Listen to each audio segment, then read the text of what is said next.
રાજ ઉપહારની મહિલા કર્મચારીઓ દ્વારા ભય અને દબાણ વિના શાંતિપૂર્ણ રીતે કામ ચાલુ રાખવા માટે સહકાર માંગતી રજૂઆતને અનુસંધાને ધારાસભ્ય અરવિંદ પટેલે યુનિટની મુલાકાત લીધી હતી. તેમણે વ્યક્તિગત રીતે મહિલા કર્મચારીઓ સાથે વાતચીત કરી ફેક્ટરીની મુલાકાત લીધી અને કાર્ય પરિસ્થિતિનું નિરીક્ષણ પણ કર્યું.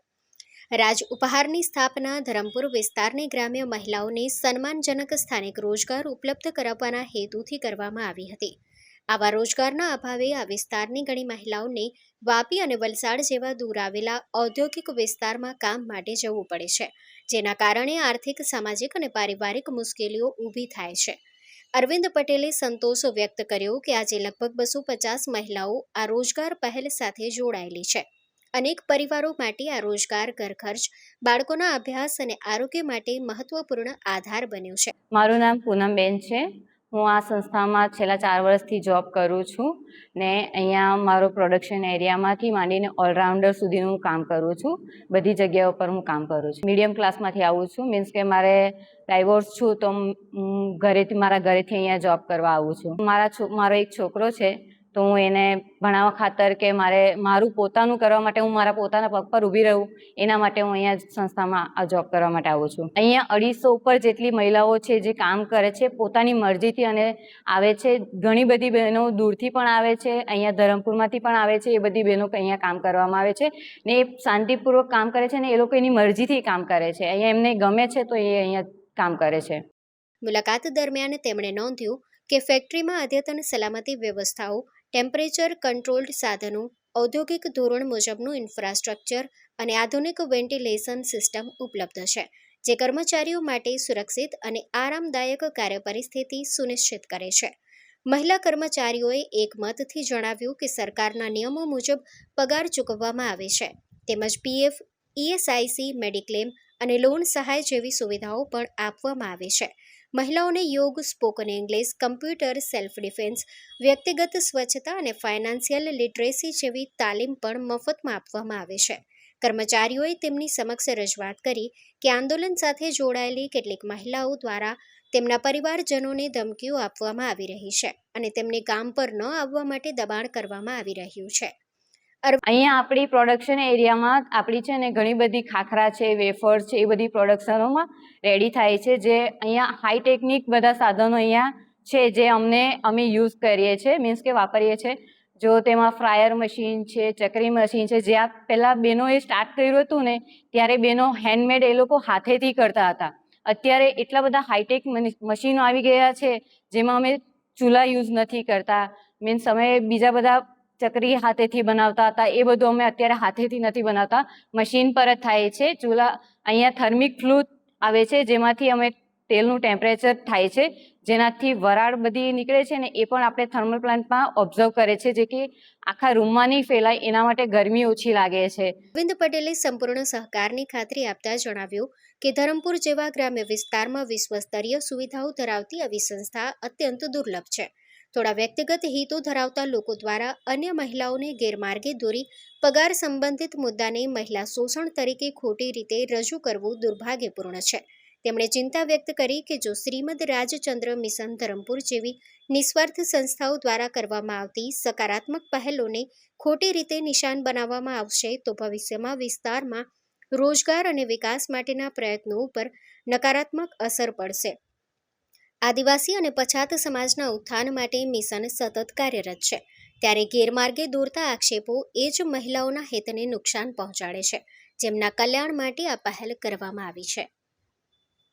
આજે રાજચંદ્ર મિશન અંતર્ગત મહિલા ઉપહાર કેન્દ્ર ધરમપુર આસુરા સ્થિત આ કેન્દ્રમાં મુલાકાત લેવામાં આવી અને જે રીતે મને મીડિયામાંથી જે માહિતી મળી કે અહીં કંઈક મહિલા કર્મચારીને અસંતોષ થયો છે અને એ બાબતમાં મને સ્થાનિક ધારાસભ્ય તરીકે મને પણ આજે જાણવાની જિજ્ઞાસા થઈ કે આ મારા મત વિસ્તારના બહેનો જે રોજગારી મેળવે છે અને એમાં એ લોકોને કંઈ મુશ્કેલી હોય તો આપણે પણ એમના પડખે રહીએ.